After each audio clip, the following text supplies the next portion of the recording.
Hi, we'd like to welcome you back. Joe Williams here and my wife Michelle. And we're into our second lesson, and we're going to continue to help you get the most out of your workbooks.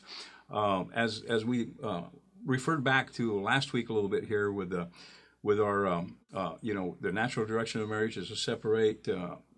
God cares more about your relationship with His Son Jesus Christ, that marriage, because He's a jealous God, and we'll get into that in a minute. Mm-hmm. And then what you discussed at your tables, what the purpose of marriage is, and it is to glorify God. Now, this week in lesson 2, we're going to be on selfless behavior. Now, one of our issues was that I was making Michelle my God when we first got married, and then I used to run around saying, "My God, what did I get myself into?" And over the years we learned that no, God's got to be my God, and not Michelle, because she was the little G, and of course He's the big G. Last week we talked about helping you be balanced in this area.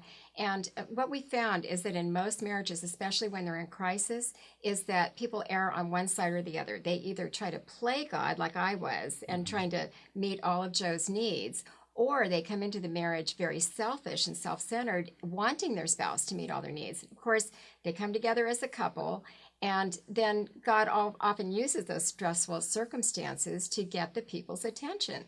So maybe you're relating more to me, and maybe those of you in class are relating more to Joe. This is not a guy or a gal thing. It's just the way people come together sometimes in marriage. And so we want you to be balanced. And so that's why we take the first 4 weeks of the workbook and we work with you to help and to give you tools to help you get your focus off your spouse. Now, the first 4 weeks are fairly easy to do. Mm-hmm.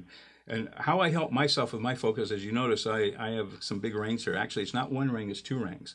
And I had to, for that sign for myself that I got to look at on a daily basis, the first ring I put on my finger tells me that I'm married to the Lord. And the second ring is I'm married to my wife, in that order. And that's how I can see on an everyday basis that my first priority is to mm-hmm. seek the Lord in my life.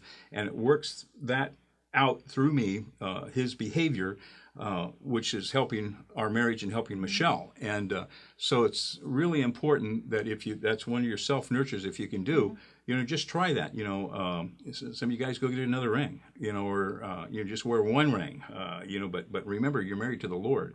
And that really helps me. And there are a few people around this country right now that are wearing 2 rings for that particular purpose. And most of the women that I talk to, what they tell me is the most attractive thing in a man is one that's following God, one that is completely focused on God. So when Joe got his focus off of me, and if you're reading our Yes, Your Marriage Can Be Saved or the workbook, then you'll know that that when Joe changed his focus from me is when you got very attractive to me. Yeah, when I stopped being your God. Yeah, and that's a really neat thing. Not only that, but so much pressure was lifted from me that I didn't, areas in control.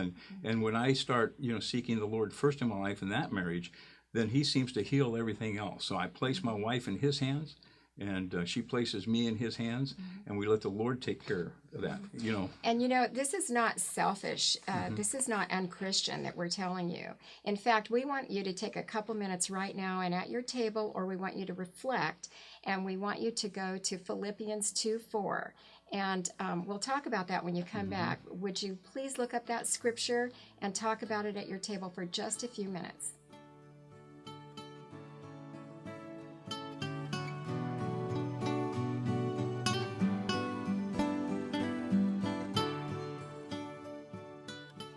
Okay, so did you talk about that for a few minutes? The scripture that we want you to look up is from Philippians 2:4, and it is, each of you should look not only to your own interests, but also to the interests of others. Now, the deal is if Paul had not wanted you to take care of your own interests at all, then he would have said that. He would have said, do not look out for your own interests at all, only look out for the interests of others. But that's not what he said. This is a perfect verse to help you to realize that this is about balance. You take care of yourself, and then you are going to be more healthy to take care of others around you. As you're reading, also one of the first tools that we have in the workbook is, reading that proverb. And all throughout the book of Proverbs, it's written about a just balance. The Lord loves a balance, and you can get that proper balance in your life. Then that's good. The relationship, of control and not control.